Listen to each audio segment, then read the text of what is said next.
Tuhan Yesus saja yang dipermuliakan. Haleluya, amin. Saudara, shalom. Shalom. Ada sukacita hari ini. Amin. Terima kasih untuk kehadirannya. Kami percaya tidak ada yang mustahil bagi Tuhan. Kalau kita bisa ada sampai dengan hari ini, itu semua karena kemurahan Tuhan. Amin. Kita mau nyanyi, kita mau arahkan hati kita untuk kita bersukacita. Kita mau nyanyikan, nanti suami saya lanjutin.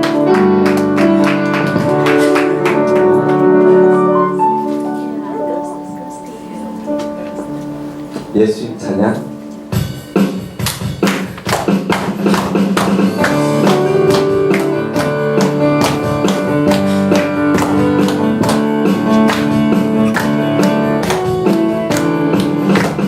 예수님 찬양, 예수님 찬양, 예수님 찬양하시라. 할렐루야. 예수님 찬양, 예수님 찬양, 예수님 찬양하시라. 할렐루야. 할렐루야. 할렐루야. 예수님 찬양하시라. 할렐루야. 할렐루야. 예수님 찬양하시라. pujilah Tuhan, pujilah banyak, pujilah Tuhan selamanya. Pujilah Tuhan, pujilah banyak, pujilah Tuhan selamanya. Haleluya, haleluya. Pujilah Tuhan selamanya. Haleluya, haleluya. Pujilah Tuhan selamanya. Saya ingat waktu saya masih kebaktian di Jakarta, waktu itu pendeta Niko ajarin lagu ini tapi pakai gerakan. Jadi saya undang kita sama-sama pakai gerakan. Nanti saya kasih contohnya. Pujilah Tuhan. Pujilah Tuhan, pujilah benar, pujilah Tuhan selamanya. Hey, pujilah Tuhan, pujilah benar, pujilah Tuhan selamanya. Haleluya, haleluya. Pujilah Tuhan selamanya. Haleluya, haleluya. Pujilah Tuhan selamanya. Saya nggak tahu artinya apa nih begini, tapi kita positif aja bahwa ini arti kita selain pujian kita kepada Tuhan. Amin. Pujilah Tuhan, pujilah Tuhan, pujilah Tuhan selamanya. Pujilah Tuhan, pujilah banyak, pujilah Tuhan selamanya. Haleluya, haleluya, haleluya. Pujilah Tuhan selamanya. Haleluya, haleluya, haleluya. Pujilah Tuhan selamanya. Pujilah Tuhan selamanya. Pujilah Tuhan selamanya.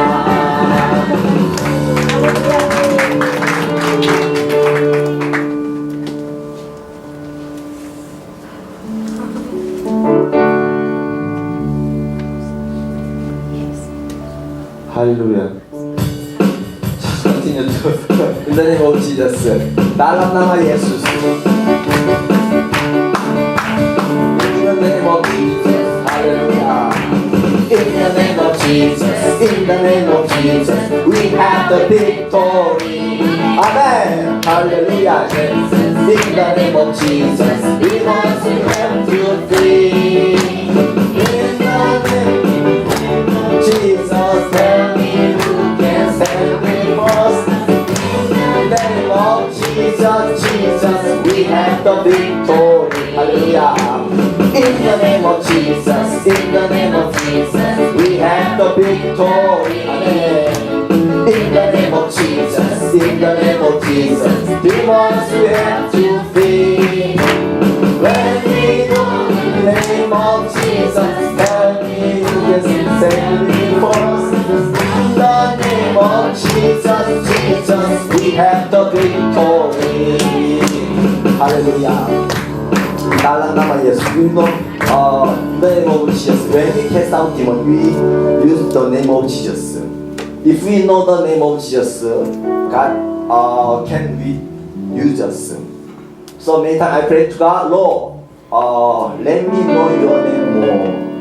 If we know the name of Jesus, you can have a spiritual power. Spiritual power. There is a spiritual power in the name of Jesus. So Jesus said to us, you can cast out demons in the name of Jesus. You can pray to God in the name of Jesus. You can ask to God in the name of Jesus. There is a power in the name of Jesus. Hallelujah, hallelujah. We pray once again in the name of Jesus. Hallelujah, hallelujah, in the name of Jesus. We love you in the name of Jesus. In the name of Jesus, in the name of Jesus, we have the victory. Hallelujah, in the name of Jesus, in the name of Jesus.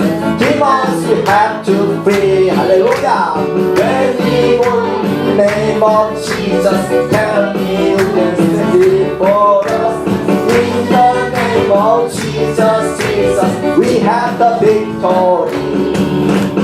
Dalam nama Yesus, dalam nama Yesus, ada kemenangan. Hey, dalam nama Yesus, dalam nama Yesus, amin. Dalam nama Tuhan Yesus, siapa dapat melawan? Dalam nama Tuhan Yesus, ada kemenangan. Saya ingat waktu saya kerja di Jakarta, waktu itu saya pertama kali kerja di sana, ada sesuatu di dekat meja saya. Kalau sore itu udah baunya udah aneh-aneh. Terus tiba-tiba bunyi greg. Terus saya bingung nih apa maksudnya. Tapi saya diemin aja gitu. Tiba-tiba bunyi lagi greg. Aduh nih kayak tinggal saya sendiri lagi, waktu itu saya lagi overtime gitu. Wah ini pasti ada sesuatu nih. Besok pagi saya udah siapin dari rumah itu minyak urapan yang saya ambil dari gereja Tiberias. Pagi-pagi sekali saya datang, sebelum orang-orang pada datang, saya langsung urapin dinding-dinding, meja-meja bos saya apa segala macam. Terus saya doakan juga pagi-pagi itu, saya katakan di dalam nama Tuhan Yesus, di dalam nama Tuhan Yesus, kuasa kegelapan yang ada di tempat ini, saya percaya pasti nggak akan betah. Jadi sorenya baunya udah nggak ada lagi, cuman masih juga greget-greget, tapi tambah kenceng lagi. Wah, dalam hati lo mau, wah ini mau cari gara-gara sama saya, jadi Tuhan gitu. Jadi saya tunggu teman saya pulang, lalu saya doain lagi. Saya doain, saya apa ya, kalau bahasa Indonesia bilang cast out demon, itu apa tuh? Usir ya, tengking gitu. Ya itu, karena saya sendirian, bunyinya semakin guru. Wah ini kayaknya saya baru pertama kali saya ngalamin kayak gini nih. Terus saya doain, ini percaya nggak percaya sih memang. Terus saya doain, lama-lama greget, lama-lama hilang. Jadi saya percaya ada ini di udara nih ada peperangan gitu. Saya ingat Daniel waktu berdoa yang di atas ada peperangan di udara. Dan saya percaya saat itu juga ketika saya berdoa, saya tengking, itu peperangan di udara juga sedang terjadi. Dan saya percaya saat itu roh kegelapan hilang, maksudnya udah nggak ada lagi ya. Nah besoknya saya tetap datang pagi-pagi, saya berdoa lagi, dan sorenya puji Tuhan hilang sama sekali, bau-baunya juga nggak ada. Dan saya percaya lagu ini juga jadi referensi buat kita semua kalau kita mengalami sesuatu yang aneh-aneh atau apa gitu, serangan apapun, selain berdoa nyanyi lagu ini. Amin. Saat ini kita mau dengar. Ya, saat ini silakan untuk kembali. Saat ini kita akan berdoa untuk negara kami.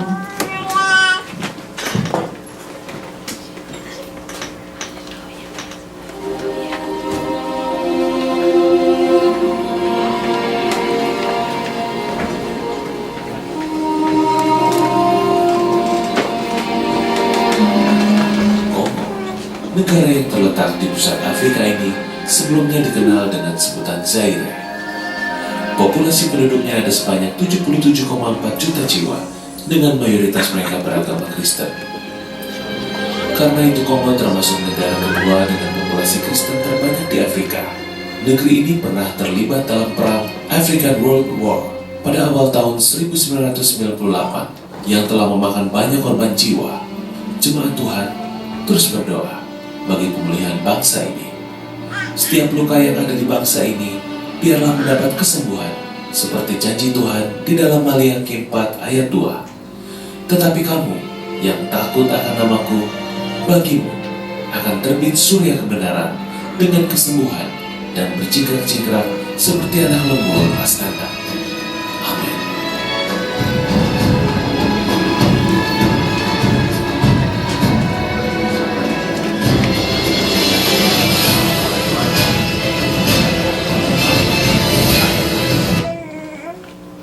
Shalom saudaraku, mari kita bangkit, kita berdoa bersama-sama untuk negara Kongo. Mari kita katakan, kita memberkati Kongo. Siang hari dengan perkataan shalom. Shalom Kongo. Shalom Kongo. Shalom Kongo. Silakan duduk kembali.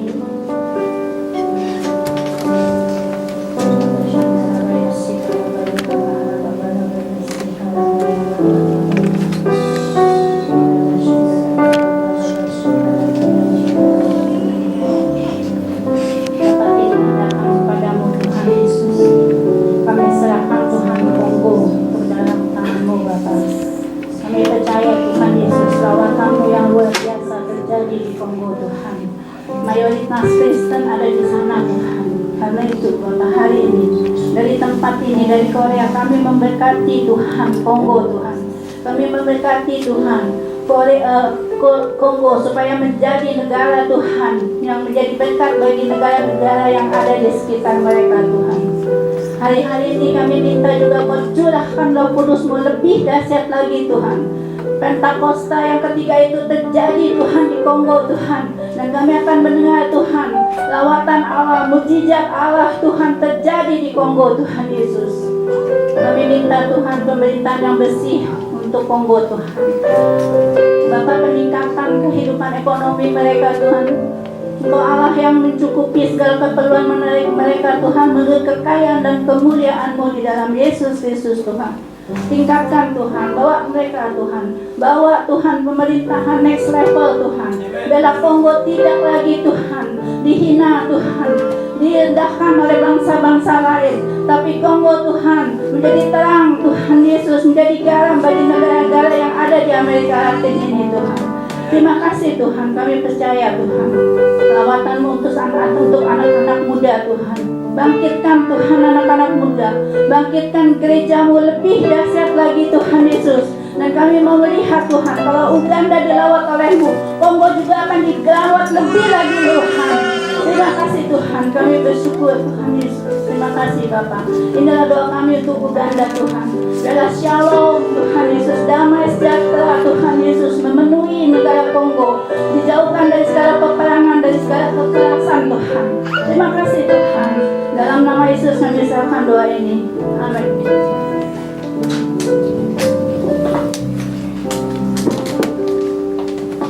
Kita berdiri, kita mau satukan hati kita untuk kita menerima firman Tuhan. Mari kita bangkit berdiri.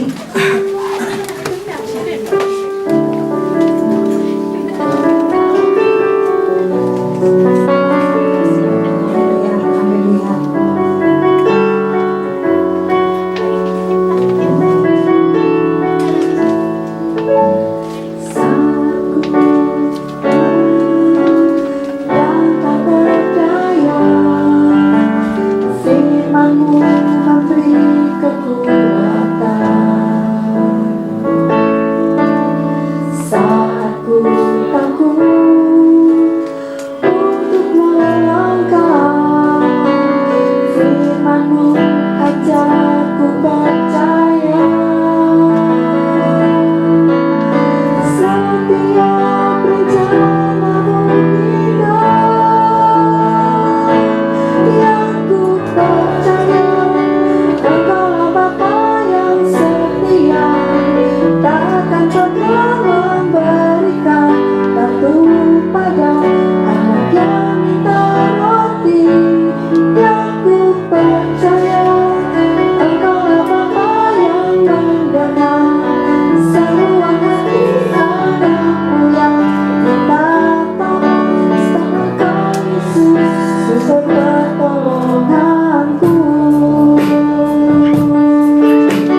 Engkaulah Bapa yang setia, tak akan pernah memberikan ratu pada anak yang minta roti.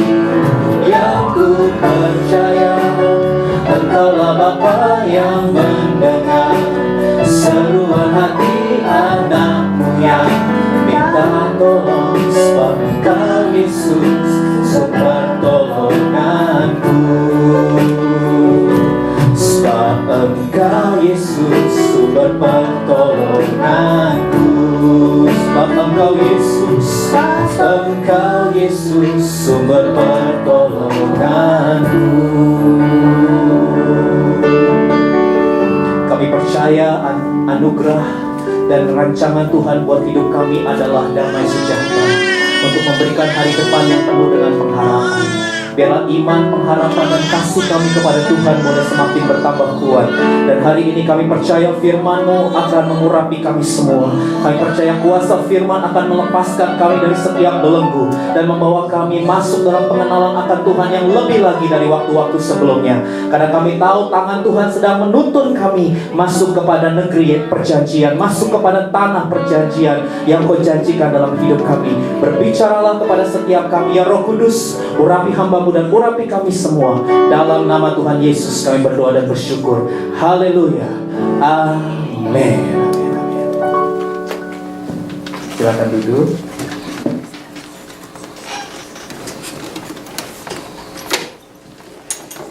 Selamat sore, shalom. Baik, saudara, sepanjang bulan Juni ini Mimbar BIC Korea mendedikasikan perenungan firman tentang Roh Kudus. Ya, minggu lalu saya menyampaikan firman Tuhan dengan judul The Fruit of the Spirit Part 1, bagian pertama. Hari ini saya akan melanjutkan perenungan firman kita yang mengambil judul The Fruit of the Spirit Part 2. Mari kita lihat Galatia pasal 5 ayat 22 sampai 23. Kita baca bersama ayat ini, 2, 3. Tetapi buah roh ialah kasih, sukacita, damai sejahtera, kesabaran, kemurahan, kebaikan, kesetiaan, kelemah lembutan, penguasaan diri. Tidak ada hukum yang menentang hal-hal itu. Saudara, apa itu buah roh? Kalau saudara mau catat, buah roh adalah karakter Kristus. Katakan karakter Kristus. Ya, buah roh adalah karakter Kristus yang termanifestasi dalam hidup orang percaya sebagai hasil dari persekutuan dengan Roh Kudus. Jadi ketika saudara membangun hubungan intim dengan Roh Kudus setiap hari, dalam doa, dalam pujian dan penyembahan, saudara membangun hubungan melekat dengan Roh Kudus setiap hari, maka sebagai hasil atau akibatnya, saudara akan mengeluarkan buah roh. Jadi buah roh itu bukan hasil kekuatan kita, tapi buah roh itu adalah pekerjaan Roh Kudus dalam hidup kita. Amin. Sama seperti seorang suami dan seorang istri, ketika mereka membangun hubungan intim, maka lahirlah seorang anak. Pak Melvin, Bu Yeni, lahirlah Jonathan. Sama, ketika saudara membangun hubungan intim dengan Roh Kudus, maka yang lahir dalam hidupmu adalah buah roh. Amin. Nah, buah roh itu saudara dalam bahasa Yunani menggunakan kata sifat tunggal, ya. Jadi buah, bukan buah-buah gitu. Buah, tunggal. Tapi dia memiliki 9 cita rasa, saudara. Nah, minggu lalu saya sudah menyampaikan 4 cita rasa dari buah roh, yaitu kasih, sukacita, damai sejahtera, dan kesabaran, ya. Nah, hari ini saya akan lanjutkan 5 cita rasa berikutnya. Haleluya. Semoga kita bisa menikmatinya. Saudara, yang kelima, cita rasa yang kelima dari buah Roh Kudus adalah kemurahan. Ya, katakan kemurahan. Saudara, dalam bahasa Yunaninya menggunakan kata chrestotes.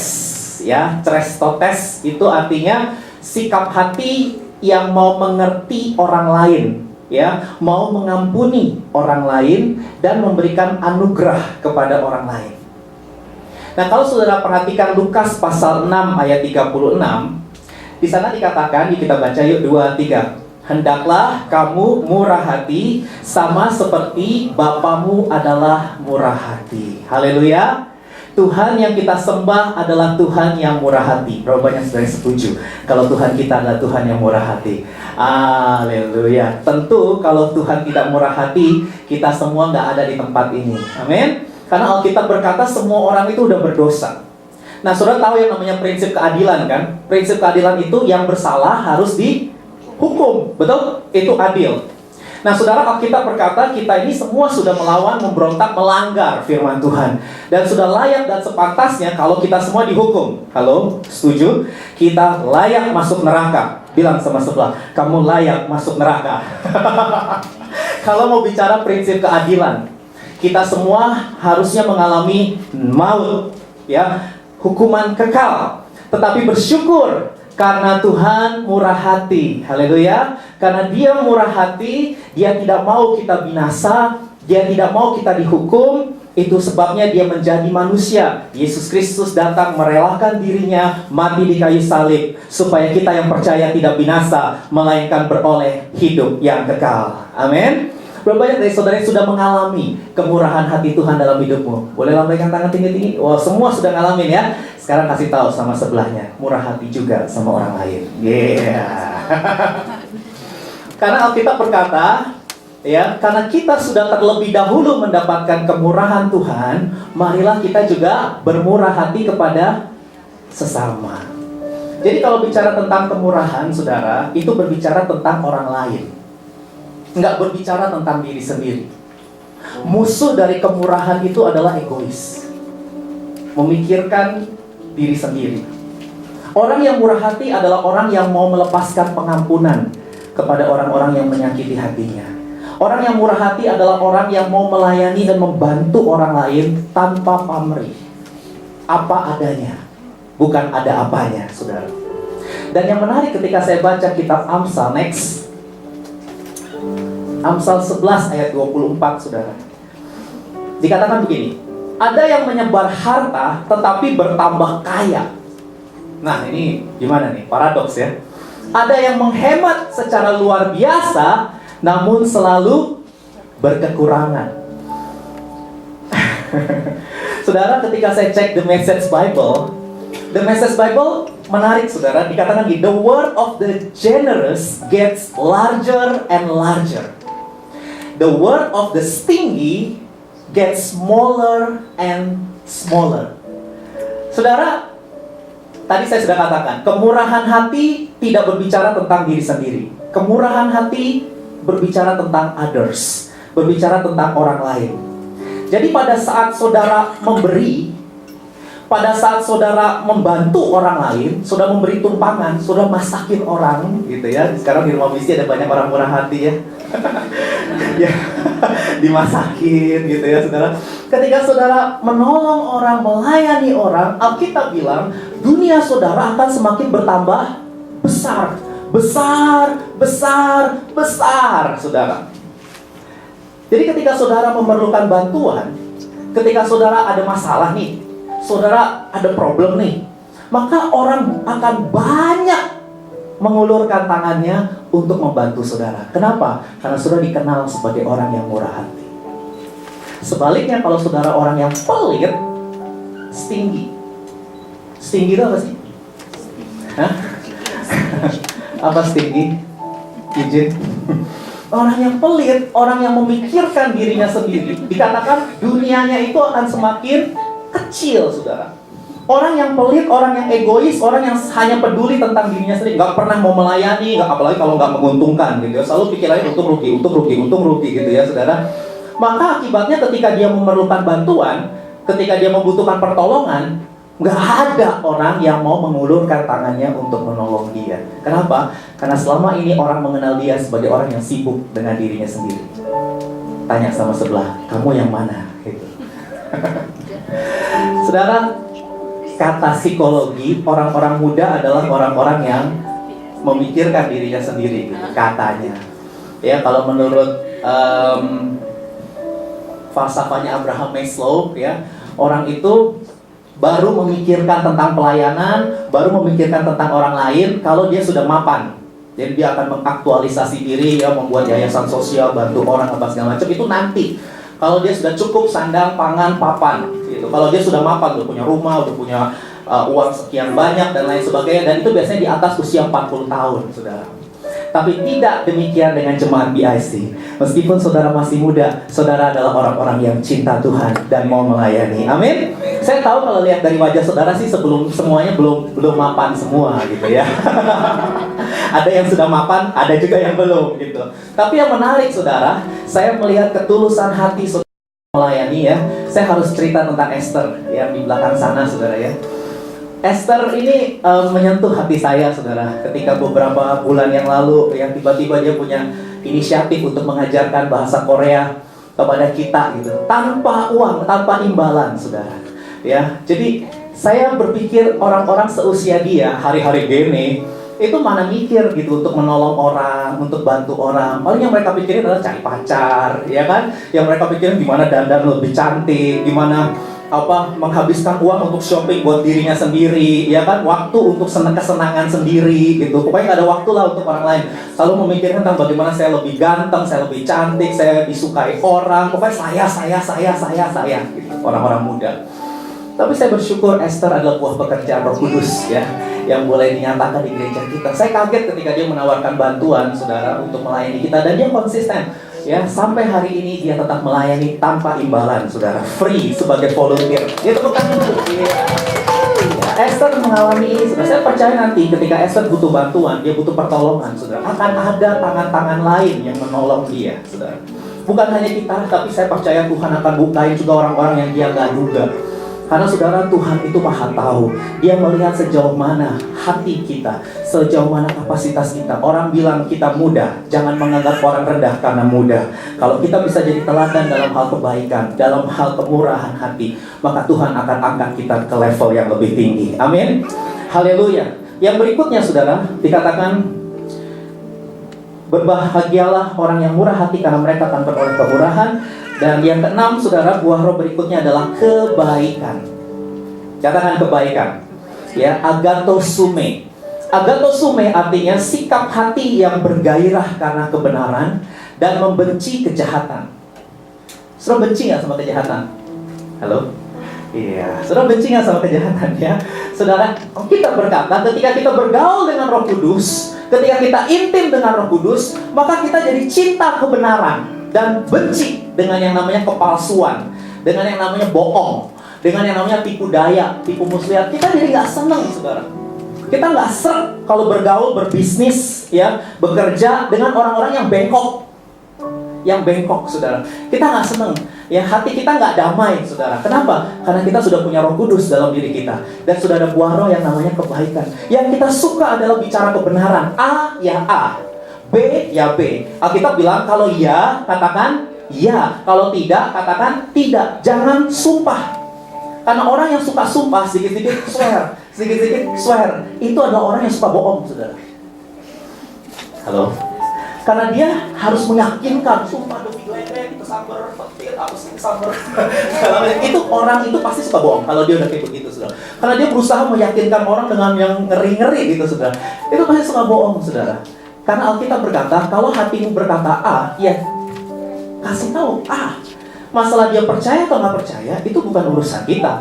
Kita hanya berkata ya di atas ya dan tidak di atas tidak. Karena kita semua dipanggil untuk menjadi garam dan terang dunia. Saudara, mari kita lihat Matius pasal 5 ayat 13-16. Dikatakan kamu adalah garam dunia. Kasih tahu kanan kiri, kamu tuh garam dunia. Siapa yang suka masak, saudara? Bagaimana rasanya masakan tanpa garam?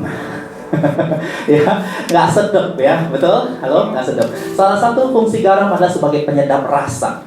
Jadi kehadiran saudara itu apa ya? Disenengin orang, saudara ya. Nah, yang kedua, fungsi garam itu adalah sebagai pengawet.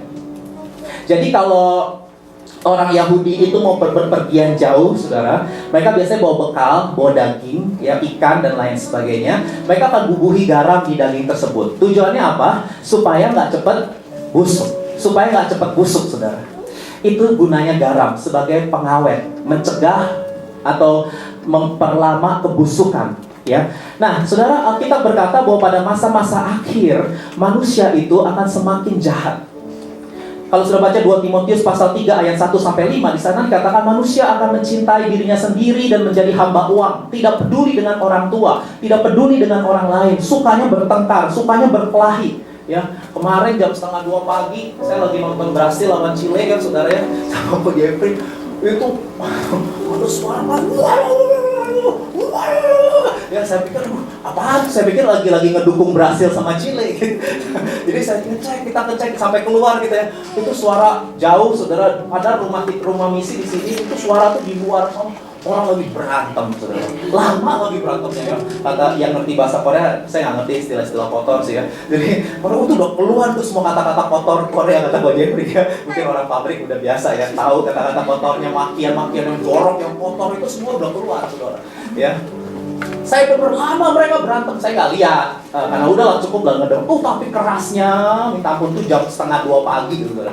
Ya.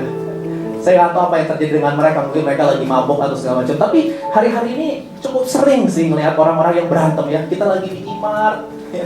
Yong Dongpo sama Evan yang waktu itu sama juga. Orang berantem di tengah berantem. Ya apa mukanya merah saya, Anda sampai wow ya. Cuman masa Anda nggak ngerti ya kan.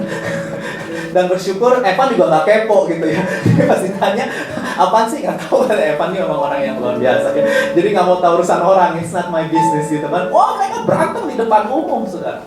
Tanya sama sebelah, kamu sering berantem nggak?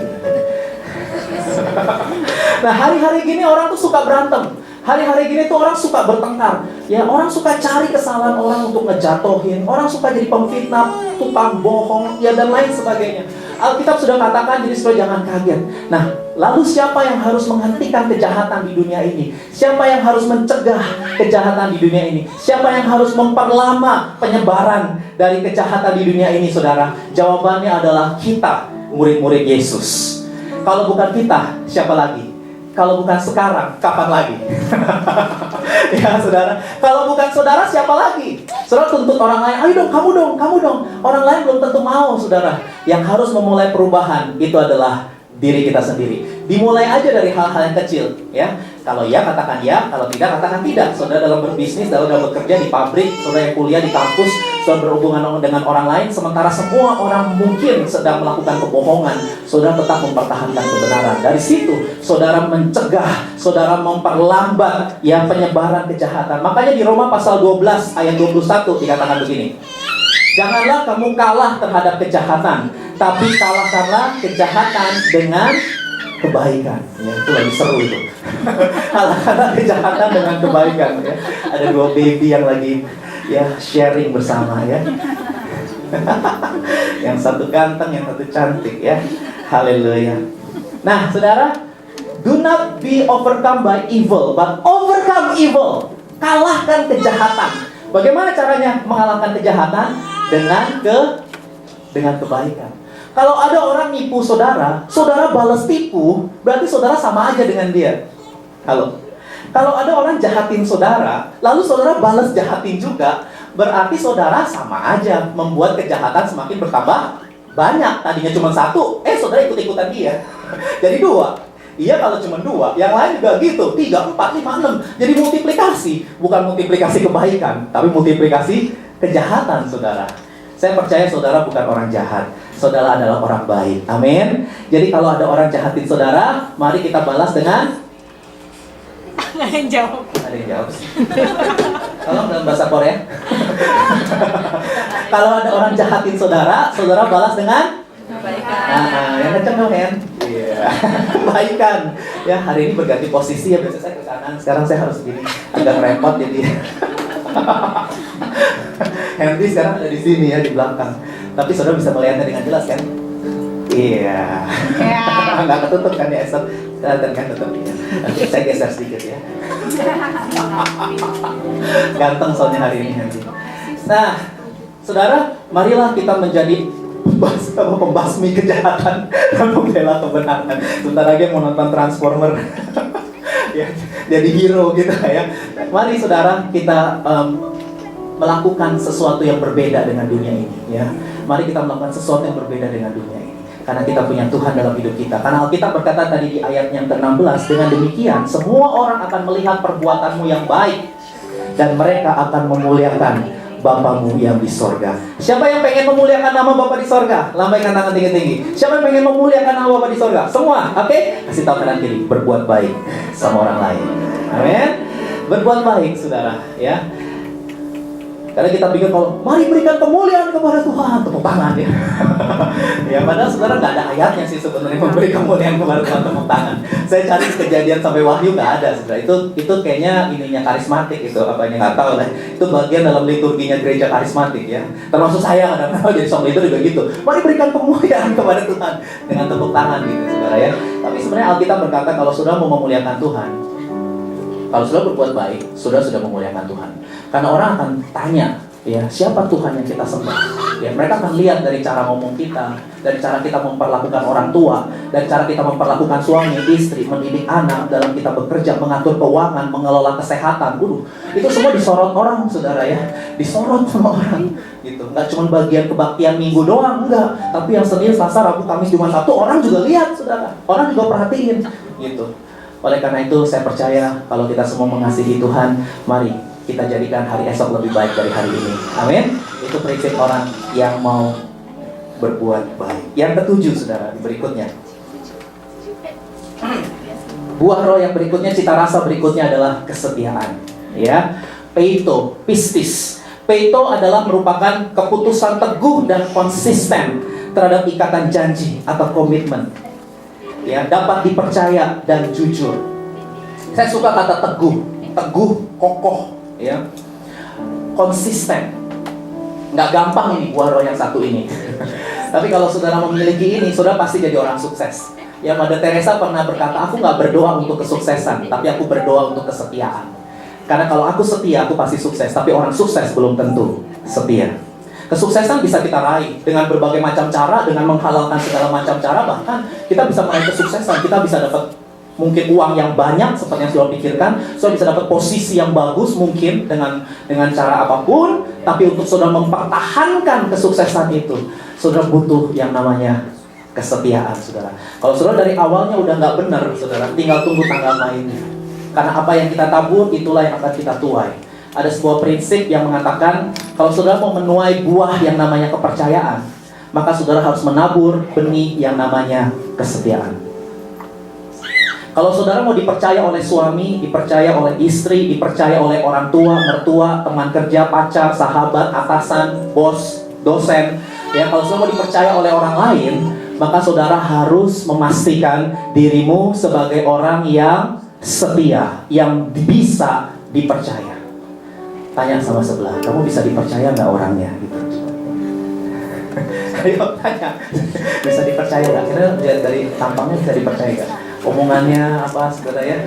Itu nggak instan, saudara ya. Itu butuh sebuah proses. Kita bisa kenalin orang kalau sedikit-sedikit aja udah bohong, sedikit-sedikit aja bohong, sedikit-sedikit aja bohong. Udah, apa yang bisa menjamin kalau dia menjadi orang yang bisa dipercaya? Itu tinggal tunggu tanggal mainnya aja. Dia bisnis kayak, dia kerja kayak, dia melakukan apa aja sih, dia nggak akan mengalami yang namanya keberhasilan yang sejati, saudara. Hanya temporary aja, pasti akan jatuh, pasti akan runtuh.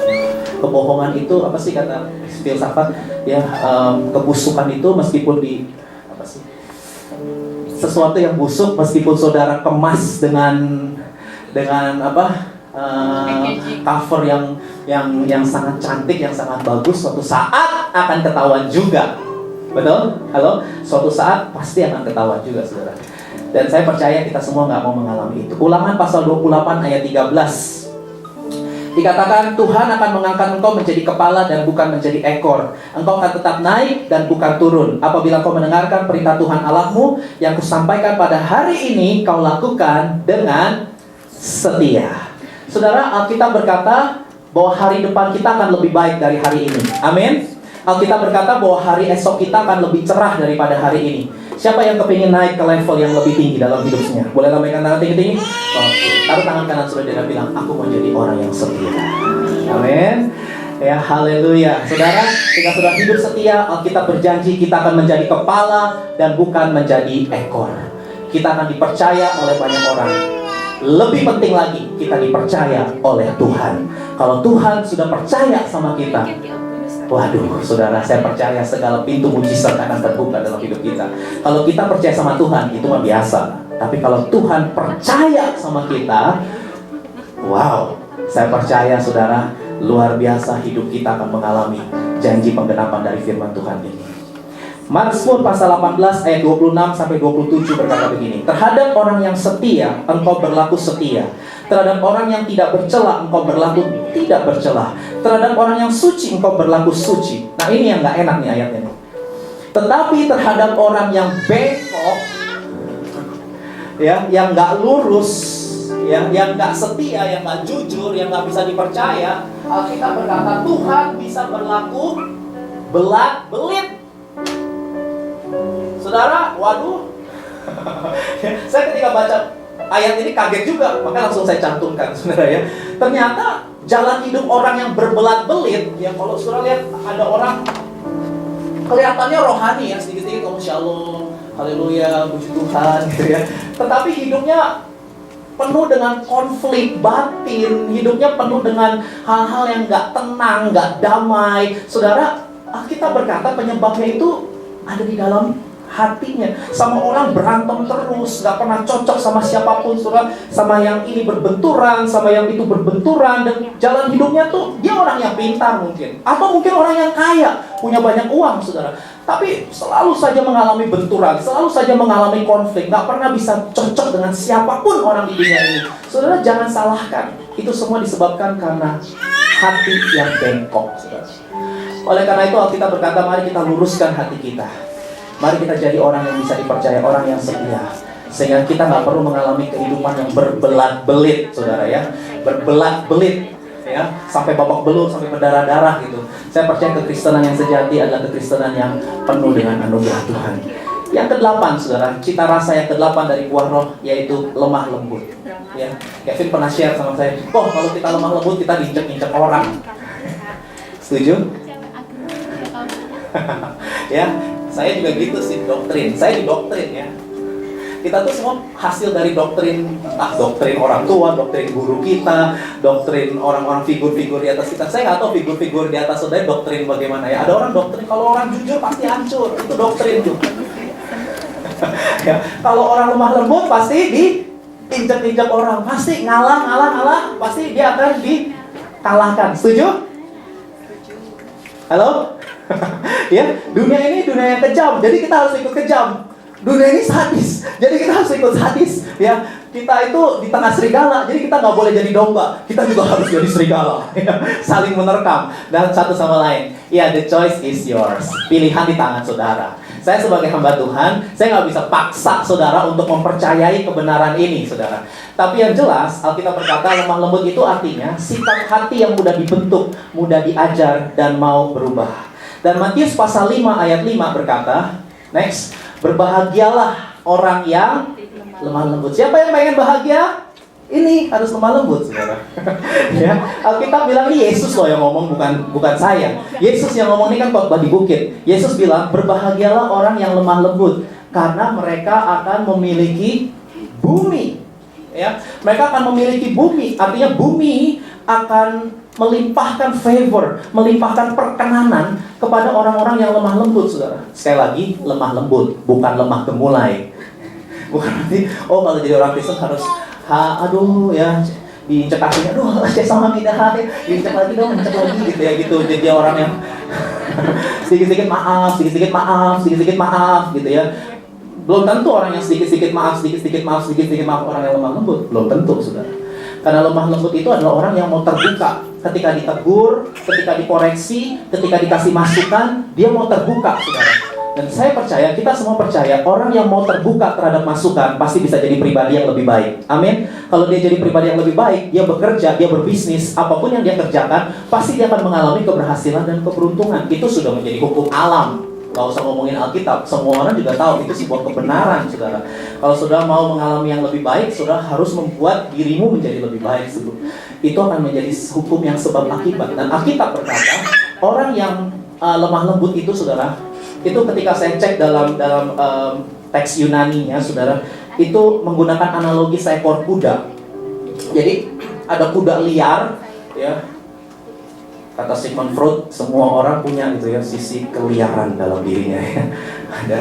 ego sama super ego. Katanya semua manusia tuh punya sisi keliaran dalam dirinya. Jadi di balik senyuman yang manis tuh kita sebenarnya punya sisi-sisi gelap ya, yang orang lain nggak tahu gitu ya. Nggak tahu sih dengan saudara, tapi itu menurut psikolog seperti itu. Nah saudara, Alkitab membuat analogi seekor kuda liar. Seekor kuda liar yang nakal, yang brutal gitu saudara ya. Kemudian ditaruh di tangan si pelatih. Yang kuda liar itu dikasih kekang di mulutnya. Udah tahu ya? Kita kan orang Indo kan, jadi sering naik delman atau nggak pernah lihat delman kan, saudara ya? Itu ada kekang di mulut kuda sehingga itu menjadi rem. Jadi setiap kali kuda itu mau berangasan itu apa ya? Itu ada remnya saudara. Duh, sampai jatuh. Itu ada remnya saudara ya, yang ditarik sama si pelatih sehingga kuda itu gitu ya, ketika dia udah mau mulai liar akan ada rem yang menarik saudara, dan akan ada orang yang mengendalikan dia, membuat dia bisa belok ke kanan atau belok ke kiri. Itu kekang itu penting sekali di mulut kuda saudara. Kuda itu tidak kehilangan kekuatannya, tapi dia menaruh kekuatannya itu di bawah kendali pelatihnya. Nah, lembah lembut itu seperti itu saudara. Kita semua punya sisi keliaran dalam hidup kita ya, yang biasanya ketahuan liarnya itu ketika ada godaan. Kalau nggak ada godaan sih semua kelihatan alim. Tapi ketika kita ada dalam godaan, ketika kita ada dalam tekanan, ketika orang jahatin kita, nah liarnya tuh tanduknya itu kelihatan saudara, baru mulai kelihatan ketika ada orang tekan saudara, ketika ada orang yang mulai pancing ego saudara, harga diri saudara mulai dilukai. Nah itu ya, itu kalau udah bawa nama keluarga, nah ya udah bawa nama keluarga, wah itu saudara, itu baru kelihatan tuh aslinya kita. Mungkin kita yang tadinya baik, yang sopan santun, wah kita bisa jadi orang yang sangat buas saudara. Itu akan kelihatan saat kita ada dalam godaan atau saat kita dalam tekanan. Tapi ketika kita menghasilkan buah roh yang namanya lemah lembut saudara, kita serahkan segalanya kepada Tuhan, karena kita tahu bahwa pembalasan itu bukan hak kita, pembalasan itu adalah haknya Tuhan. Ya Tuhan, bentuk aku Tuhan menjadi pribadi yang lebih baik, saudara. Karena seorang yang bijak bukan seorang yang tidak pernah berbuat kesalahan. Seorang bijak adalah seorang yang tidak mengulangi kesalahan yang sama. Kita semua pernah buat kesalahan, namanya juga manusia, saudara ya. Kita semua pernah buat kesalahan, tapi kita disebut bijaksana kalau kita tidak mengulangi kesalahan yang sama. Saya percaya kita juga punyalah yang namanya bad habit, kebiasaan buruk dalam diri kita ya. Satu saat nanti kita boleh share tentang habit ya, tentang kebiasaan. Nah saudara, kalau bicara tentang kebiasaan, saudara harus bisa punya apa ya, gambaran masa depan gitu. Jadi gini, kalau saudara melakukan kebiasaan ini terus menerus ya, kira-kira saudara udah harus bisa prediksi apa yang akan terjadi beberapa tahun ke depan kalau ini nggak aku hentikan gitu. Kalau kebiasaan saudara adalah sesuatu yang positif, yang saudara yakin bahwa nanti di masa depan akan menghasilkan sesuatu yang positif, ya lanjutkan kebiasaan itu. Misalnya kebiasaan push up, ya, kebiasaan jogging, ya. Kalau saudara memang pingin punya tubuh berotot, saya percaya Henry nggak tiba-tiba punya tubuh berotot seperti ini, betul ya Henry ya. Saya pernah lihat di retreat loh, di retreat udah pagi-pagi jam berapa gitu, jam 4 pagi kita pada ngantuk, dia push up, dia push up begini lagi push upnya, wih gitu. Saya sampai, oh my god, saya begini aja udah gemetar, dia begini itu nggak terjadi tiba-tiba saudara ya. Saya tahu ya, kemarin kita habis lagi jogging ya, ayo push up ya, ayo kuat berapa saya, Evan, Fedi ya, kita semua push up ya. Yang nggak biasa saudara itu langsung gemeteran, yang mungkin 5 kali 10 kali udah ada yang bahkan nggak kuat lebih dari itu. Tapi kalau orang yang biasa saudara, mungkin awalnya berat, tapi kalau dia sudah biasa, dia bisa terus angkanya bisa lebih. Nggak tahu Henry sehari bisa berapa kali ya? Ya malu-malu. Kalau saudara punya kebiasaan yang baik, saudara kan bisa. Tapi kalau ini kebiasaan buruk, nah saudara harus prediksi juga ya. Kalau saudara bisa punya kebiasaan boros, contohnya nih ngatur keuangan, saudara boros gitu ya, sedikit-sedikit beli gitu. Nah kira-kira saudara bisa prediksi apa yang akan terjadi dengan keuangan saudara di masa depan. Ya, segala sesuatunya itu bisa diprediksi dari sekarang. Oleh karena itu, marilah kita belajar untuk ngecek apa yang kita lakukan setiap hari ini, yang kita lakukan berulang-ulang, kira-kira akan menuai hasil seperti apa, itu bisa diprediksi. Kalau hasilnya saudara nggak suka, ya udah, stop, hentikan, mulailah kebiasaan yang baru. Jangan keraskan hatimu, jadilah lemah lembut, mudah dibentuk, mudah diajar, mau berubah, saudara. Amin. Ya, karena kita lakukan itu, maka kita akan punya kehidupan yang lebih baik. Yang terakhir, yang ke-9, akhirnya bisa juga aku ya. Ke-9, biasanya 2 poin, ini 5 poin soalnya. Saudara, yang ke-9 yang terakhir, buah roh cita rasa yang terakhir adalah penguasaan diri. Penguasaan diri adalah sikap hati untuk membatasi keinginan diri. Haleluya. Ini lagi waktunya ya orang-orang saudara-saudara kita lagi melakukan ini nih saudara ya selama 30 hari. Mulai dari tanggal 29 Juni sampai akhir Juli ya saudara sepupu kita saudara. Mereka lagi melatih ini saudara self control, penguasaan diri. Karena yang namanya makan itu adalah ayo kita semua suka makan kan? Kita semua suka makan kan? Saudara, yang namanya makan itu tuh nafsu manusia yang sangat mendasar saudara.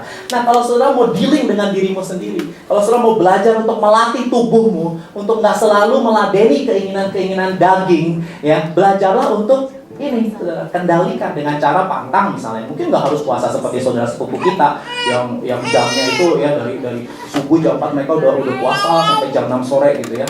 Mungkin nggak harus begitu, apalagi kalau sudah punya gitu ya. Mungkin saudara nggak harus lakukan itu. Tapi saudara mungkin bisa skip makan pagi, skip makan siang, makan hanya sekali misalnya di sore hari. Gitu contohnya misalnya. Ya saudara bisa lakukan sendiri atau pantang terhadap game. Ada orang yang kecanduan game gitu, kalau nggak ada game kayaknya sakau gitu ya kalau nggak ada game. Kalau nggak ada Facebook sakau gitu. Coba sekali-sekali off Facebook, off semua media sosial. Ambil waktu untuk berdoa, ambil waktu untuk merenungkan firman. Bisa nggak di off? Itu cuma latihan kontrol aja, latihan pengendalian diri, saudara. Itu semua harus dilatih sih. Ya, saya ngomong gini, saya tahu nggak gampang, saudara ya. It's not easy. Saya juga gagal, ya. Lebih pengen ini gagal, ini pengen ini gagal. Tapi coba lagi, gagal, ya coba lagi, gagal, ya coba lagi. Terus gimana lagi? Ya harus dicoba. Karena pada dasarnya manusia itu memang nggak punya kemampuan untuk menguasai diri. Kita nggak dilahirkan untuk bisa menguasai diri. Contoh, saya pinjam contoh bayi-bayi ini ya. Mereka nggak lahir dengan penguasaan diri. Makanya ada orang tua kasih pampers sama mereka. Kalau saudara masih pakai pampers ya? Kalau bayi kenapa dikasih pampers saudara? Karena mereka nggak tahu kapan harus menahan. Kapan harus menahan apa yang harus ditahan. Dan kapan harus melepaskan apa yang harus dilepaskan. Mereka nggak tahu waktunya. Makanya dalam pendidikan anak itu ada yang namanya toilet training. Nah kemarin cici saya, beberapa waktu yang lalu, Kiven itu anaknya yang kedua yang sekarang umur setahun lebih, lupa saya umurnya berapa. Tapi waktu itu cici saya pernah bilang, Dad, si Kiven lagi toilet training nih. Apa toilet training? Lagi diajarin sama papahnya untuk kalau mau buang itu ya harus ke toilet gitu, ke kamar mandi. Karena dia nggak punya kemampuan itu secara alamiah, harus diajarin sama orang tuanya. Karena kalau orang tuanya nggak ngajarin, ya itu nanti di usia-usia udah 8-9 tahun, udah dia bisa aja sembarangan.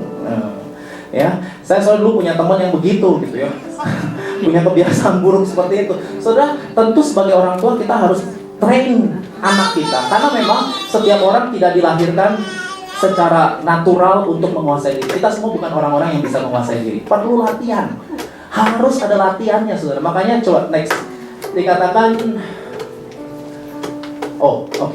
orang yang tidak dapat mengendalikan diri adalah seperti kota yang roboh temboknya. Wih, ngeri ya. Saudara setuju ya sama ayat ini? Berapa banyak pernikahan hancur karena pasangan yang nggak bisa menguasai diri, ya kan? Berapa banyak persahabatan hancur karena orang-orangnya yang nggak bisa menguasai diri. Berapa banyak orang harus meninggal kecelakaan lalu lintas karena nggak bisa menguasai diri. Yang harusnya berhenti dia malah kenceng, yang harusnya kenceng dia malah berhenti. Ngawur gitu ya, akhirnya harus meninggal. Ya, ada berapa banyak kita lihat orang-orang yang harusnya nggak mati di usia itu, tapi dia mati di usia muda karena dia nggak bisa kontrol makanan. Makanya kemarin sudah warning, terima kasih Pak Melvin ya, Tante Oli yang sudah ngecek kolesterol kita, ya gula apa aja kemarin yang dicek ya, ketahuan ya, pendetanya juga kolesterol ternyata ya 203 ya. Agak rawan ya, ada yang 233 lagi, aduh. Ya itu dicek. Jadi memang perlu itu sudah cek begitu, karena saudara, apa yang kita lakukan itu menentukan, saudara. Jadi ada banyak orang-orang yang bahkan sekalipun dia pendeta, ada pendeta di Jakarta, saudara, yang nggak bisa jaga atur pola makannya. Usia 40 sudah meninggal karena makan sate kambing, karena udah dibilang nggak boleh makan sate kambing karena dia ada sakit. sakit apa ya, saya lupa gitu ya. Terus dia bilang, darah Yesus menyucikan, darah Yesus menyucikan. Dia makan sampai kambing mati, saudara. Itu pendeta di Jakarta, umurnya baru 40, punya istri, punya anak, saudara. Gak bisa begitu, ya darah Yesus sih darah Yesus. Tapi kita juga diciptakan sebagai makhluk yang bertanggung jawab. Ya, darah Yesus, amin, haleluya. Kalau bicara setan, darah Yesus, setan keluar. Tapi kalau bicara pola makan, pola hidup, saudara harus tanggung jawab dengan hidupmu sendiri. Kan tubuh kita baik Allah. Kita ini kan baik Allah, jadi kita juga selain perkara rohani, kita juga harus jaga perkara jasmani, sudah tubuh, jiwa, roh itu harus dipertanggungjawabkan. Ya, saya dokternya nggak datang hari ini ya. Saya minta dokternya sharing, dokternya bilang, aduh nggak ada waktu katanya untuk sharing. Dia sedang sedang sibuk. Jadi ya sudah. Tapi saudara bisa tanya langsung gitu ya sama Nia, atau saudara bisa tanya sama teman-teman saudara, bisa cek di Google, bisa searching bagaimana gaya hidup yang sehat. Dan semua itu dimulai dari ini, penguasaan diri. Next, Filipi 4 ayat 11. Nah, ini yang tadi saya mau ngomong. Kukatakan ini bukanlah karena kekurangan, sebab aku telah belajar. Ya, jadi ternyata untuk berkata cukup itu perlu untuk ngomong enough itu ternyata perlu. Ini yang ngomong rasul besar loh. Yang ngomong itu Paulus, saudara. Ternyata Paulus untuk dia bisa ngomong enough, untuk dia bisa ngomong cukup, dia sendiri harus belajar. Artinya dia pernah gagal nggak? Dia pernah gagal. Dia pernah salah, saudara. Makanya dia bilang, aku belajar berkata cukup. Aku belajar untuk mengucap syukur dalam segala keadaan. Kenapa Paulus gunakan kata ini? Karena manusia itu pada dasarnya setelah jatuh dalam dosa, itu serakah. Serakah, saudara. Yang membuat hidup hancur itu, kalau saudara mau ngecek sampai ke akar-akarnya, itu adalah karena serakah. Itu tuh Doraemon, aku ingin begini, aku ingin begitu ya. Ingin ini, ingin itu, banyak sekali. Serakah, udah punya sekian, masih kurang ya. Udah nanti ya, kalau gue udah punya pacar, gue pasti bahagia. Begitu udah punya pacar, dilepas. Ya kan nggak bahagia juga. Ya, pengalaman ya, iya, saya ngalamin. Saya dulu pernah tuh kayak gitu. Sekarang saya sudah berada di sebuah tataran yang bisa lebih tenang. Karena kalau dulu, ya, misalnya dulu pas SMP, SMA kan suka digodain tuh, ayo pacaran dong, misalnya pacaran. Ya, kita merasa kayaknya hidupnya sial banget gitu kalau kamu gak punya pacar. Jadi akhirnya kita paksa diri kita untuk pacaran. Tapi begitu udah dapet, ketika udah mau hubungan, bahagia? Enggak, kita lebih ngeliat rumput tetangga selalu lebih hijau. Jangan ini kita selalu pikir enough, enggak. Untuk bisa ngomong enough, itu perlu belajar, saudara. Untuk bisa berkata cukup, itu kita bilang kalau gaji sekian, ya dulu saya ingat banget tuh. Teman-teman saya ngobrol, Dad, gue kalau dulu tahun-tahun berapa ya, 97, 98, kalau gajiku 1 juta aja pasti udah happy. Dia ngomong sendiri tuh, 1 juta dia udah happy tahun 97, 98 gitu. Iya, 1 juta udah happy. Begitu dia dapat gaji 1 juta, dia happy gak? Enggak. Dia bilang, aduh sih itu gajinya di full timer itu 4 juta deh. 4 juta dulu, ya kalau bisa 4 juta happy. Terus ada beberapa tahun dia dapat angka 4 juta, saudara. Happy? Mengucap syukur? Enggak. Dia tuh lagi, aduh, gitu terus, nggak apa-apa. Sejauh saudara bisa melakukan dengan cara yang benar. Tapi berapa banyak orang tabrak sini, tabrak sana, hancurkan sini, sikut sana, sikut ini demi mendapatkan uang, saudara. Kenapa? Karena pada dasarnya kita nggak pernah puas dengan diri kita sendiri. Kita nggak pernah puas dengan apa yang kita punya. Berkata cukup bukan berarti melegalkan kita untuk jadi seorang pemalas. Karena kita berkata orang yang tidak makan tidak boleh, orang yang tidak bekerja tidak boleh makan. Bukan melegalkan kita untuk jadi pemalas. Tapi berkata cukup itu akan membebaskan kita dari belenggu kekhawatiran dan ketakutan. Kalau saudara mau bebas dari belenggu kekhawatiran, belajar mengucap syukur dengan apa yang ada. Dan saudara terus lakukan, tentunya saudara tetap harus melakukan bagian saudara. Tapi lakukanlah bagian saudara dengan ucapan syukur. Sekali lagi, ini tidak mudah, ini perlu belajar. Dan ini bukan kekuatan kita, nggak bisa orang menguasai diri dengan kekuatannya. Saudara, yang ada munafik. Tapi kita bisa melakukan ini ketika kita punya persekutuan dengan Roh Kudus setiap hari. Kita bisa melatih diri kita. Dan yang terakhir, haleluya, 1 Korintus pasal 9 ayat 24 sampai 27. Ada 3 langkah untuk menguasai diri. Kalau sudah mau catat, yang pertama, saudara, ada di ayatnya yang ke-26. Sebab aku tidak berlari tanpa tujuan, dan aku bukan petinju yang sembarangan saja memukul. Jadi kalau saudara mau menguasai diri, hal pertama yang saudara harus catat adalah saudara harus buat target yang menghasilkan perut. Harus punya target, kira-kira berapa lama. Kalau nggak ada target, aduh godaan, apalagi ya kalau lagi nonton bola. Saya kalau lagi nonton bola ya, saya nganggur gitu ya. Itu ini mulut nih nggak betah gitu ya. Saya dicuekin ya, teman-teman bilang mau temenin, saya nggak ada yang temenin, tidur semua. Ya saya sendiri nonton gitu ya, penalti lagi, aduh lama banget. Seri gitu dan itu rasanya tuh udah pengen beli makanan, udah pengen masak, ada ya. Aduh, sudah penderitaan saya itu di kanan kiri saya ada mie, aduh, udah saya pengen makan itu kemarin tuh saudara ya. Tapi tapi saya tahu ya, enak, memang enak kalau saya waktu itu langsung ambil dan langsung makan, sudah enak, tapi penyesalannya itu loh. Penyesalannya itu ya, sudah penyesalannya itu yang lama, saudara. Jadi memang perlu buat target, saudara. Misalnya mau apa yang sudah mau ubah dalam hidup saudara, cara bicara saudara, kalau sedikit-sedikit ngomong kotor, ya itu salah satu tips, nggak harus ngikutin saya. Ganti misalnya istilah dengan nama buah-buahan, itu yang sering saya katakan, karena berhasil buat saya, nggak tahu berhasil nggak buat saudara. Ya, saudara ganti, daripada ngomong kotor, ngomong aja nama buah-buahan, ya, atau apa gitu yang lucu-lucu, ya, bororo atau apa. Pokoknya jangan ngomong kebun binatang, ya, jangan ngomong kotor. Dari situ saudara akan belajar apa yang saudara mau ubah. Amarah misalnya. Setiap kali saudara terpancing amarah, saudara buat simulasi dengan diri saudara. Ketika ada orang pancing emosi saudara, biasanya saudara akan bagaimana? Lalu bagaimana cara mengubahnya? Mungkin dengan tarik nafas berapa kali, ya. Kalau saya selalu ngajarin begitu. Ya, saudara harus buat target. Ya, yang kedua, melatih diri.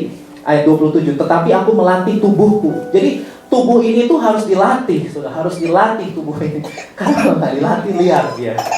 Jadi saudara harus latih tubuh saudara, ya. Keinginan apa yang saudara mau ubah? Apa iri hati, dengki, benci, pahitan, apa?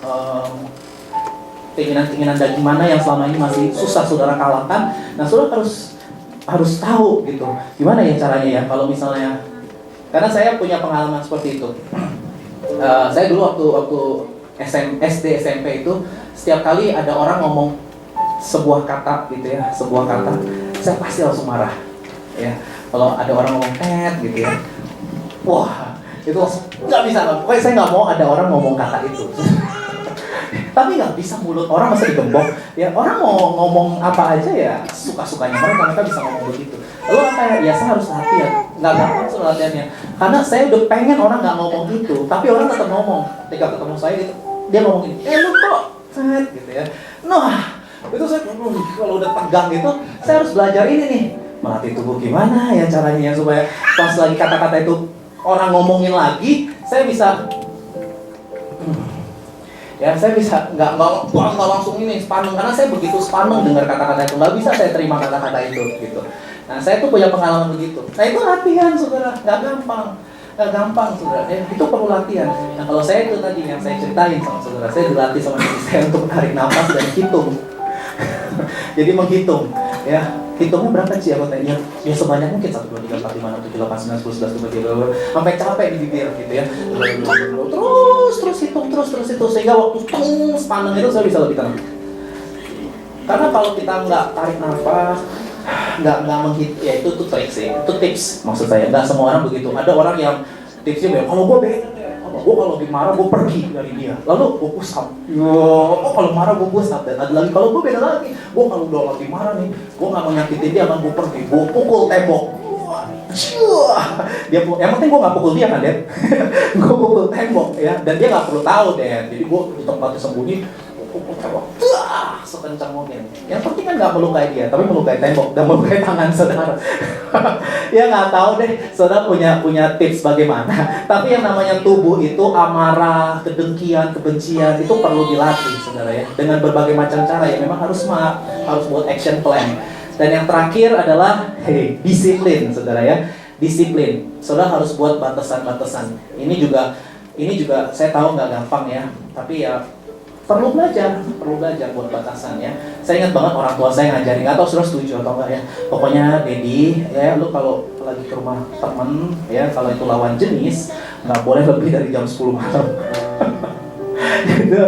Mungkin saudara nggak setuju apa, tapi papa mama saya tuh begitu. Adik-adik cici saya juga dilatih. Pokoknya kalau pacaran boleh di rumah, tapi nggak boleh lebih dari jam 10. Jadi papa saya tuh ya kalau udah lagi lewat cici lagi pacaran, kalau udah jam 10 ya dia lewat. Kenapa sih tadi nggak batuk ya? Batuk. Si papa udah begitu tuh saudara. Sekali lagi, ini bukan kebenaran firman Tuhan, ini doktrinnya orang tua saya gitu ya. Tapi maksudnya papa saya adalah, lo harus bisa kuasai diri dong. Karena orang kalau jatuh cinta tuh kan orang mabok ya. mabok gitu. Jadi pengennya berdua terus berjam-jam. Iya nggak? Betul nggak? Nah kadang-kadang itu yang buat orang jatuh dalam dosa. Karena dia nggak bisa buat batasan, apalagi kalau cuma berdua, itu bahaya sekali. Jadi memang kalau mau pacaran, kalau bisa di tempat-tempat yang rame. Ya, karena kalau berdua, gelap lagi, ya kata nenek, ya itu berbahaya. Gitu. Jadi memang harus atur. Kenapa banyak orang jatuh dalam dosa seksual? Karena mereka nggak ini aja. Mereka meladeni hawa nafsu mereka. Itu salah satu contoh. Saya tahu itu tidak gampang, karena saya juga pernah mabok gitu ya. Saya udah pernah, tapi saya selalu ingat papa mama saya jam 10 gitu. Mungkin gak relevan ya kalau di Korea, saudara kan suka jam 11, jam 12 gitu ya. Apalagi udah gak ada orang tua gitu ya. Ya, saudara harus bisa bertanggung jawab sendiri sih memang dengan hidup saudara ya. Saya juga gak bisa kontrol saudara bagaimana kan. Saya juga bukan polisi gitu kan. Orang tua saudara juga jauh dari saudara. Tapi saya percaya kalau saudara ingin menjaga kekudusan, menjaga kemurnian, ya saudara harus punya ini, waro ini. Karena masa depan saudara ditentukan juga dari keputusan-keputusan yang saudara ambil hari ini. Amin. Untuk firman Tuhan. Mari kita berdoa. Bapa, terima kasih untuk firman-Mu yang sederhana, yang mengajar kami bahwa Roh Kudus Engkaulah penolong kami. Roh Kudus Engkaulah yang memberikan kekuatan kepada kami untuk bisa melakukan firman Tuhan ini. Ajar kami Tuhan hari demi hari supaya kami terus tenggelam dalam hadirat-Mu, masuk dalam hubungan yang dalam dengan Engkau Tuhan, sehingga lahir dalam diri kami kasih, sukacita, damai sejahtera, kesabaran, kebaikan, kesetiaan, kelemah lembutan, dan penguasaan diri. Roh Kudus, tolong kami setiap hari. Kami percaya Tuhan mau pakai kami untuk bisa memuliakan nama Bapa di sorga, di kampus kami, di pabrik kami, di tempat kerja kami, di keluarga kami, dimanapun kami berada Tuhan. Kami percaya Kau mau membawa kami menjadi pribadi yang dewasa, menjadi pribadi yang sungguh-sungguh siap dalam menyambut kedatangan Tuhan kali yang kedua. Roh Kudus, terima kasih untuk pengajaran tentang pribadi-Mu sepanjang bulan Juni ini Tuhan. Kami memang sudah mengakhiri perenungan ini, tapi kami percaya pekerjaan Tuhan dalam hidup kami tidak berakhir sampai di sini. Engkau akan terus mengerjakannya Tuhan, menjadikan kami memiliki tanah hati yang subur, yang berbuah 30, 60, bahkan sampai 100 kali lipat. Tuhan, terima kasih untuk semuanya itu. Kami bersyukur Tuhan untuk firman-Mu meteraikan di dalam nama Tuhan Yesus. Dan sebentar kalau kami mau memberikan persembahan, kami mau memberi dengan penuh sukacita Tuhan. Berkati setiap kami yang memberi. Dalam nama Tuhan Yesus kami berdoa. Haleluya, haleluya. Amin.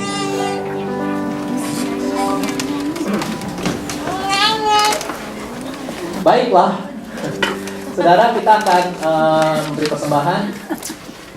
Mari kita siapkan.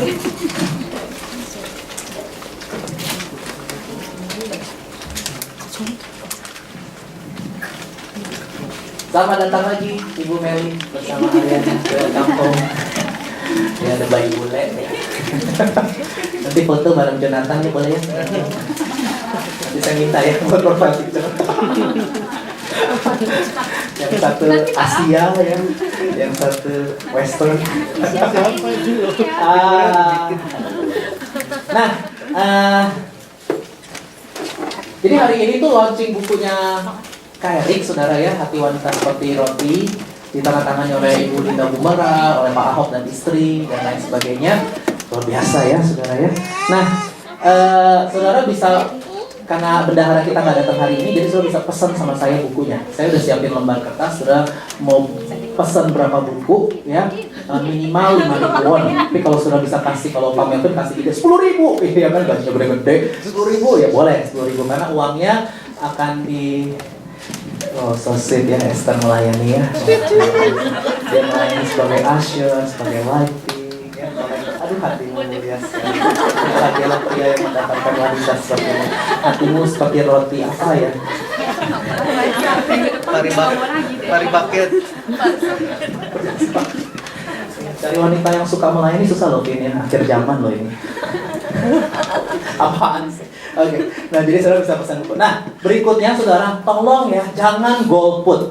Jadi begini, kemarin saya sudah ke KBRI, kan pemilu itu tanggal 6 April di KBRI. Nah kalau sudah nggak bisa datang tanggal 6 Juli, ya, 6 April, 6 Juli, ya hari Minggu, kalau sudah tidak bisa datang karena sudah bekerja, maka tolong setelah dari kebaktian ini saudara kasih tahu ke saya nomor paspor, tempat tanggal lahir, sama alamat saudara. Kalau nggak nanti malam nih, kalau sudah nggak mau paspor, nanti malam sudah kasih tahu ke saya nomor paspor, tempat tanggal lahir, sama alamat saudara dalam Hangul. Karena saya akan kirim itu, ternyata masih ada waktu, ya, masih ada waktu diberikan oleh panitia. Saya akan kirim, lalu surat suara akan dikasih hari Rabu atau Kamis, lalu saya akan kasih ke saudara hari Minggu tanggal 6.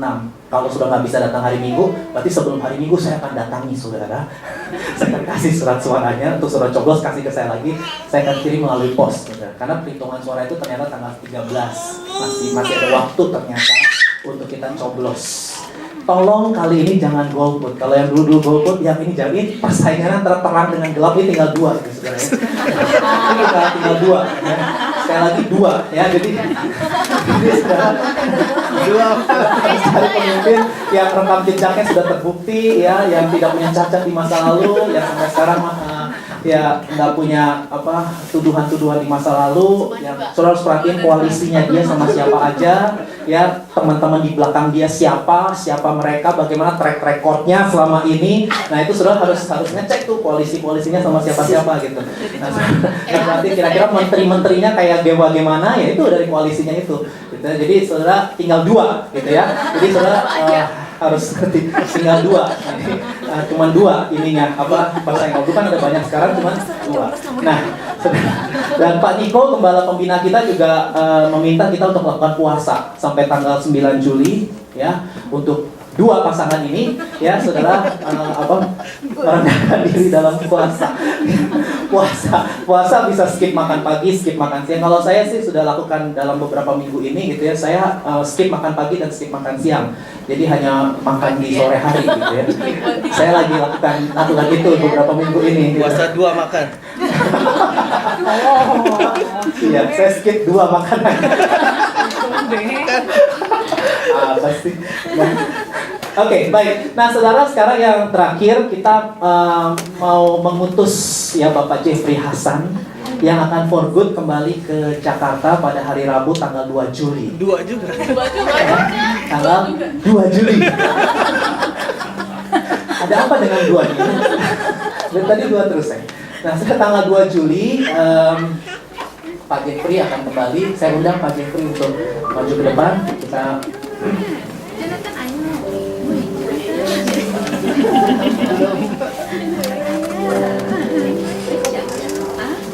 dan kita ada gift dari Gereja BIC Korea untuk Pak Jeffrey Hasan. Lagi-lagi Esther yang melayani kita ya. Tepuk tangan dong. Iya. Hati wanita memang. Aduh, apalagi kalau dia buka itu topinya. Wah, gitu yo. Beautiful. Mau dipoto? Nih. Tunggu ya. Iya.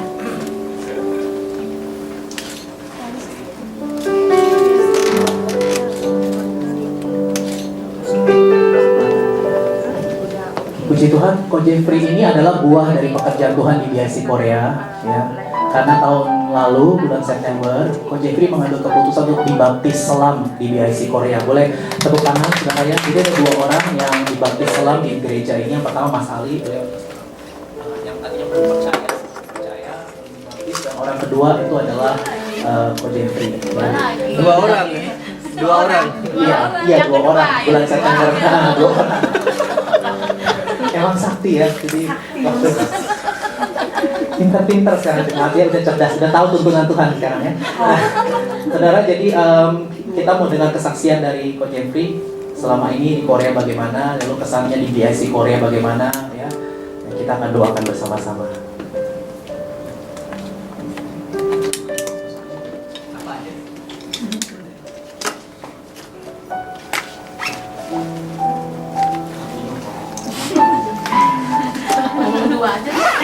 Berapa tahun di sini? Nggak 2 tahun kan?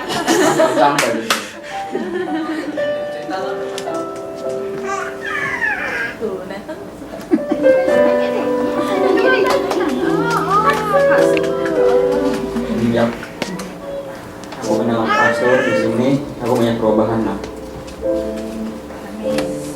dulu nggak mengenal Tuhan, sekarang jadi mengenal Tuhan. Amin. Terus sama di Korea itu kesan-kesannya dari kerjaan itu banyak banget yang gimana ya, banyak kesan yang nggak enaknya dah. Tapi ya, tapi itu udah dilupakan semuanya. Sekarang nah, jalanin apa yang kita jalanin sekarang ini. Apa yang waktu itu Ko Jeffrey mengalami sehingga mengambil keputusan untuk dibaptis sebagai pernyataan iman?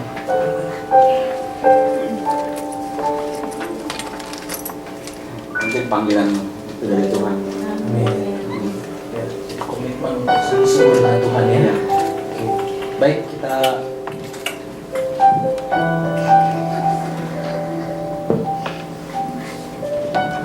kita mau mendoakan Ko Jeffrey dan setelah itu kita akan doa syafaat yang akan dilayani oleh Koko Henry ya di sayap ya. Jadi lalu setelah itu saya akan tutup dalam doa berkat. Mari kita bangkit berdiri bersama-sama. Koko boleh mempersiapkan diri Koko. Mari angkat tangan kita tinggi-tinggi, kita arahkan ke Ko Jeffrey. Bapak, terima kasih untuk anakmu Tuhan, Ko Jeffrey, yang Kau izinkan boleh ada di Korea. Kami percaya tidak secara kebetulan. Dan kami juga bersyukur boleh mengenal anakmu ini Tuhan. Engkau yang memanggil dia Tuhan untuk boleh mengalami secara pribadi perjumpaan dengan Tuhan di Korea ini. Sampai dia mengambil keputusan untuk sungguh-sungguh menyatakan iman percayanya melalui baptisan air tahun lalu. Kami percaya imannya tidak akan pernah gugur. Tuhan akan pakai dia jadi terang bagi istrinya, bagi anaknya, bagi keluarga besarnya Tuhan. Engkau bangkitkan dia menjadi pria yang sejati, pria Allah, pria yang saleh, sebagai imam, raja dan nabi untuk keluarganya. Kami percaya apa yang dia dapat di Korea ini Tuhan, pengalaman baik yang menyenangkan maupun yang tidak menyenangkan adalah sebuah proses pembelajaran yang akan menggembleng dia untuk menjadi pribadi yang kuat Tuhan. Karena kami percaya masa depannya selama dia ada di dalam tangan Tuhan, Engkau yang menjanjikan indah penuh dengan pengharapan. Hari Rabu tanggal 2 Juli dia akan kembali ke Jakarta Tuhan. Kami serahkan Tuhan perjalanannya kepada Tuhan, pesawat dan juga semua urusan yang akan dilakukan. Kami percaya akan berjalan dengan lancar sampai tiba di Jakarta dalam kasih karunia Tuhan, dan boleh menemukan gereja yang tepat untuk boleh bersekutu bersama-sama saudara seiman di gereja di Jakarta Tuhan, sehingga imannya boleh terus bertambah-tambah Tuhan. Dan kami akan terus kontak dengan anakmu ini Tuhan. Kami akan lihat perbuatan Allah yang besar terjadi dalam hidupnya. Dalam nama Tuhan Yesus kami berdoa.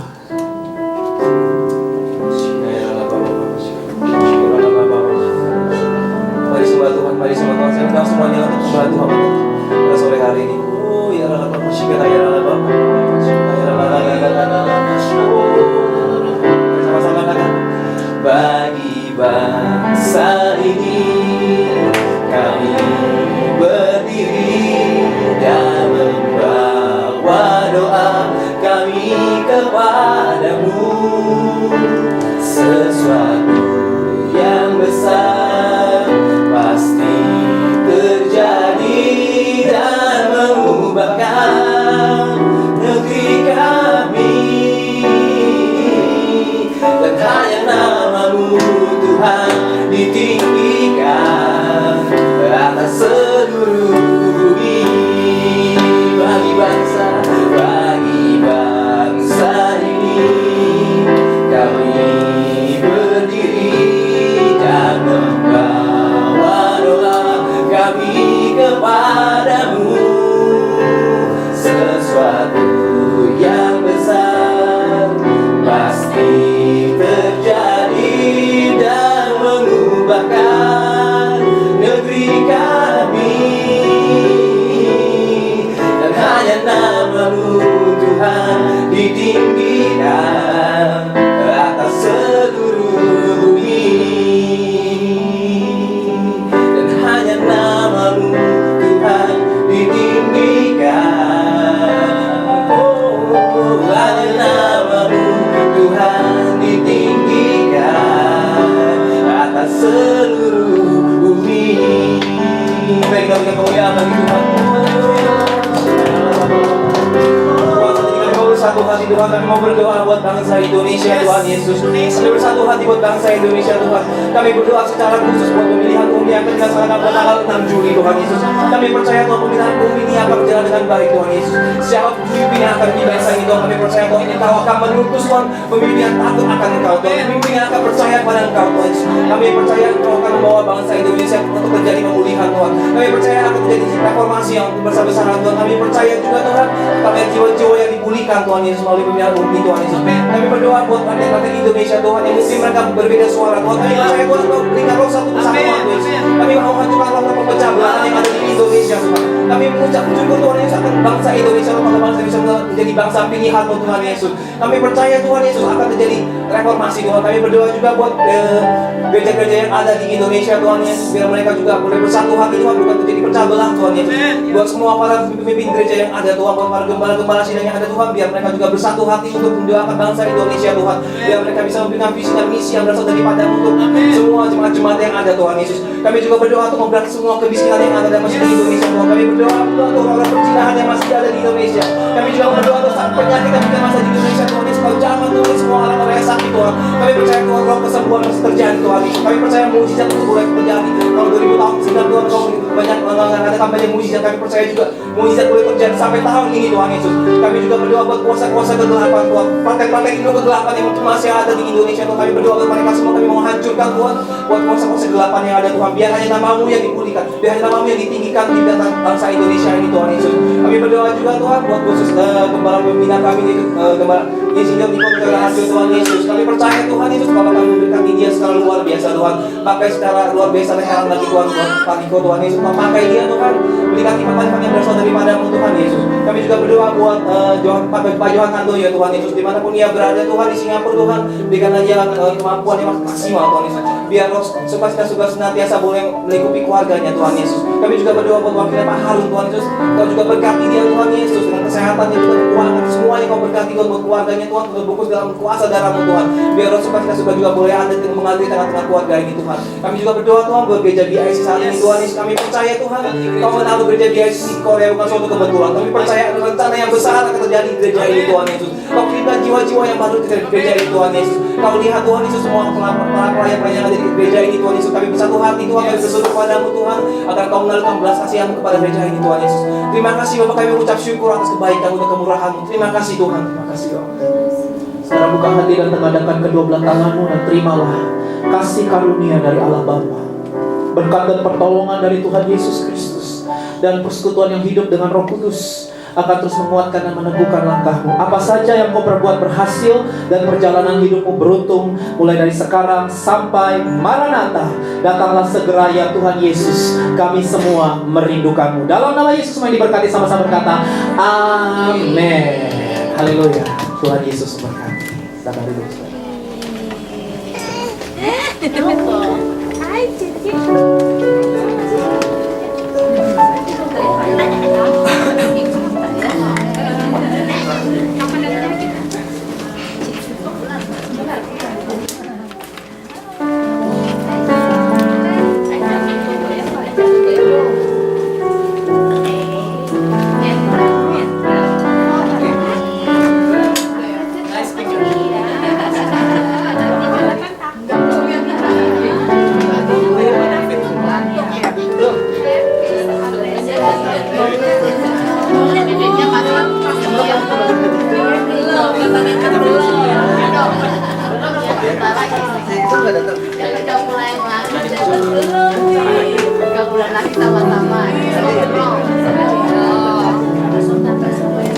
Jalan gede. Gede tadi jalan